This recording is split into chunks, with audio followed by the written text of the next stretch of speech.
Robotic bar staff, drones doing dance routines, and augmented reality artwork in the corridors. The Royal Caribbean's Symphony of the Seas is not only the biggest cruise ship ever floated, but also the most high-tech. And wait till you learn what goes on behind the scenes. Join us for an unforgettable sail aboard the biggest cruise ship in the world.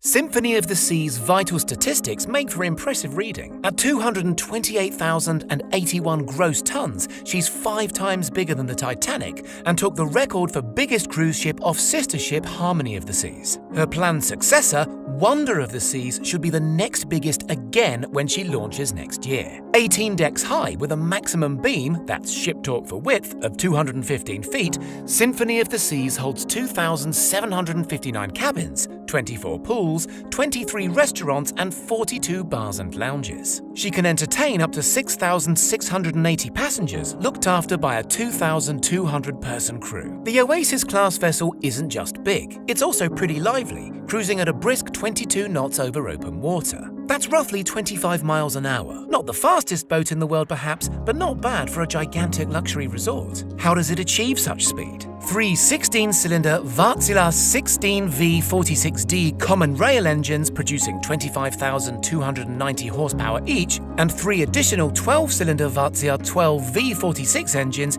each producing 18,590 horsepower. They're thirsty too, each guzzling up to 13,777 gallons of fuel per engine per hour. The engines are oriented Azipod style. That means each 20-foot wide propeller is mounted on a pod that can swivel to assist steering, which is more efficient than old-school rudders. Symphony's propulsion engines work in concert with 4 additional bow thrusters up front, which are electric-powered and each generate 7,380 horsepower. For comparison, a Tesla Model 3 generates a combined power of about 480 horsepower.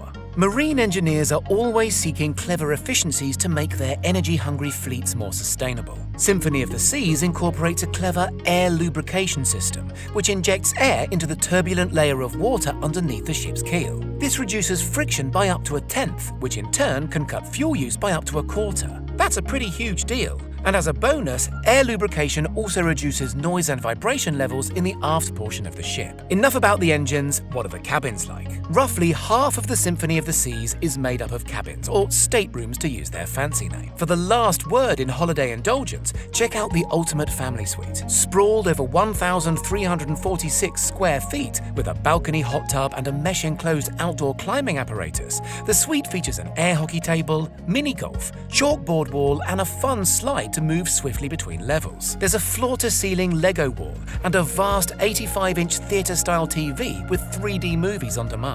Not to mention a private multi-platform video game library, all for a mere $50,000 per week. Most staterooms are somewhat more compact, so even something as trivial as the thickness of a veneer on the cabin walls could be pared back over the entire length of the ship in order to squeeze in an extra cabin per deck. The rooms are acoustically insulated to shield engine noise and dance music from the onboard nightclubs. All toilets are guaranteed not to spill their contents into the cabin, as long as, even in choppy waters, the ship never inclines more than 10 degrees. Historically, sleeping in an internal windowless cabin was bleak, not with the Symphony of the Sea's virtual balconies, which project a real-time view of the twinkling oceanic world outside. Engineers on this ship use 4 separate camera angles to recreate the view as faithfully as possible, after discovering from previous vessels that guests became seasick if the view didn't match the movement they felt from the ship itself. Clever design tricks like uplighting and well-placed mirrors and well-chosen carpet patterns also help the smaller staterooms feel less claustrophobic. Similarly, the corridors, which are absurdly long on such a big ship, can freak people out. Architects overcame this by installing fake arches and other obstacles to make the corridors appear shorter. Art is a huge deal on Symphony of the Seas. There's over 13,000 individual artworks on board. More pieces, the company says, than the Louvre in Paris has paintings. One particular highlight in the adults-only solarium section is called Big Wonder. The installation features over 3,800 iridescent acrylic tiles, shimmering in the sunshine and thanks to cunningly integrated LEDs. It weighs 7 tons and covers 241 square meters. Other cool pieces include this spherical classic car on the main concourse, assorted works of augmented reality art that come to life via Royal Caribbean's smartphone app, and a musical symmetrical staircase to the Windjammer Cafe that lights up and plays musical notes. There's also a surprising amount of nature on board, including 52 trees and 30,000 individual plants in the sprawling Central Park region, one of 7 so-called neighborhoods aboard Symphony of the Seas. At an earlier phase of the design, it was suggested engineers install a grassy lawn, but the prospect of salty air and heavy footfall meant that idea was wisely shelved. So how do the guests keep busy? Ultimate Abyss is a 10-story helter-skelter with pulsing LED lights and sound effects. You climb into an anglerfish's mouth 130 meters above sea level, that's higher than Mount Rushmore, and plummet down the longest slide anywhere at sea. You can zip-line across the ship's distinctive internal cavernous open space, 9 stories above the deck. There's a full-sized basketball court and dodgeball arena, and a casino, a comedy club, 2 12-meter climbing walls, a science lab just for kids, and a library. They even host regular parades with fully costumed actors, acrobats, and giant balloon drops, and DJ-led pool parties. The perfect storm is a triple-speed water slide with a swirly champagne bowl at the bottom. And there's a full-on water park festooned with tasteful deck chairs at Splashaway Bay. If all that sounds a bit naff and resorty, why not try a round of glow-in-the-dark laser tag? Or try your hand at surfing on not 1, but 2 12-meter flow rider surf simulators. The aft deck is dominated by an innovative aqua theatre, where Olympic standard divers plunge 9 meters through the air into the deepest pool on any ship anywhere, performing daredevil acrobatics with dazzling light shows and other choreographed theatrics. Not keen on the water? There's a normal theatre towards the bow end, where highlights include the musical Hairspray and a show celebrating the history of aviation with a moon landing and a proper working reenactment of the Wright brothers plane.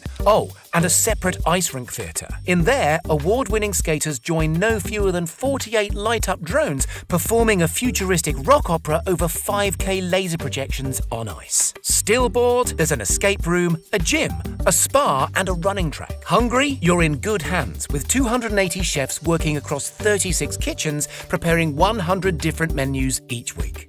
11 million meals a year are served. Every week, that works out as 700 pounds of ice cream and 2,100 pounds of lobster tails. In the bakery, they bake 40 different types of bread from all over the world, as the onboard butcher slices and dices 15,000 pounds of beef and 9,700 pounds of chicken. That's every week. As you'd expect, that all entails quite a feat of logistics. On turnaround day at the port of Miami, Symphony of the Seas typically takes on board 30 trucks worth of food. Crew will order based on the passenger manifest. If there's more children aboard, they'll order a pallet of extra chicken fingers. Each of the onboard restaurants is designed to minimize distance from the storerooms below deck. When you're shucking 2,000 oysters, freshness matters. The future of getting lit is on board in the shape of these robotic bartenders at the Bionic Bar. Choose a cocktail or design your own and watch these metal mixologists shake you up a treat as electronic display boards highlight each ingredient. What happens to all the waste? Years ago, on less enlightened boats, so-called black water, basically raw sewage, was crudely dumped overboard. Today, it's treated until it's near drinking water purity, then returned to the sea. Trash is stored in vast onboard storage containers and frozen in order to slow down the bacteria on the way back to port. Although inherently not a very sustainable business,